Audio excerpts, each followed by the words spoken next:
الحمد لله وكفى والصلاة والسلام على من لا نبي بعده أما بعد أعوذ بالله من الشيطان الرجيم بسم الله الرحمن الرحيم ولا تقولوا لمن يقتل في سبيل الله أموات صدق الله العظيم وصدق رسوله النبي الكريم ونحن على ذلك لمن الشاهدين والشاكرين والحمد لله رب العالمين. میرے محترم اساتذہ کرام اور ہم مکتب ساتھیوں، میری طرف سے آپ سب کو السلام علیکم. میرا آج کا موضوع شہداء اسلام کے بارے میں ہے. دعا ہے کہ اللہ رب العزت مجھے حق سچ بیان کرنے کی توفیق عطا فرمائے. میرے بھائیو، یہ دین اتنی آسانی سے ہم تک نہیں پہنچا، بلکہ یہ دین بڑی مشکل سے ہم تک آیا ہے.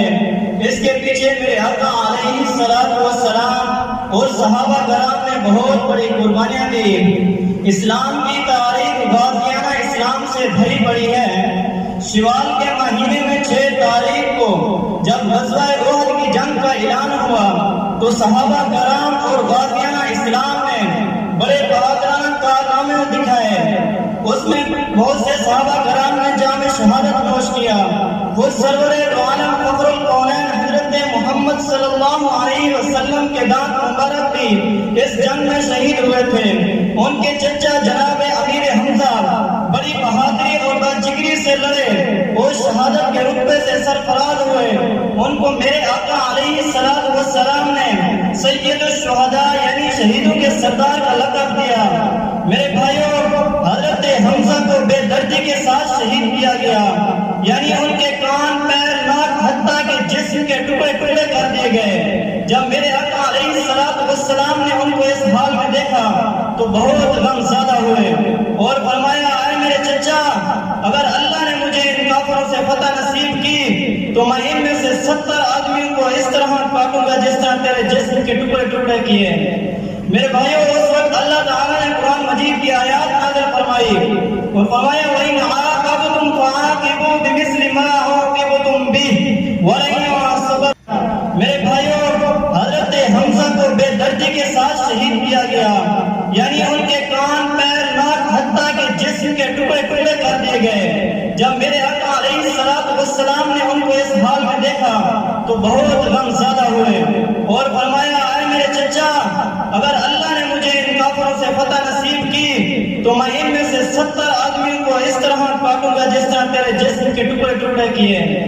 میرے بھائیوں، اس وقت اللہ تعالیٰ نے قرآن مجید کی آیات نازل فرمائی اور فرمایا، وَإِنْ عَاقَبْتُمْ فَعَاقِبُوا بِمِثْلِ مَا عُوقِبْتُمْ بِهِ وَلَئِنْ صَبَرْتُمْ لَهُوَ خَيْرُ الصَّابِرِينَ. اگر تم کسی کو سزا دینا چاہتے ہو تو اسی طرح سزا دو جس طرح اس نے تمہیں سزا دی. اگر تم صبر کرنا چاہتے ہو تو یہ صبر تمہارے لیے بہتر ہے. جب میرے آقا علیہ السلام نے یہ آیات سنی تو اس وقت فوراً فرمایا کہ میں صبر کروں گا. اسی طرح ایک صحابیہ کی بہادری دیکھیں. انصار کے قبیلے کی ایک خاتون ہے، جب اس کے بھائی، باپ اور شوہر تینوں شہید ہو گئے تو اس نے ایک افواہ سنی کہ میرے آقا علیہ السلام کو شہید کر دیا گیا ہے.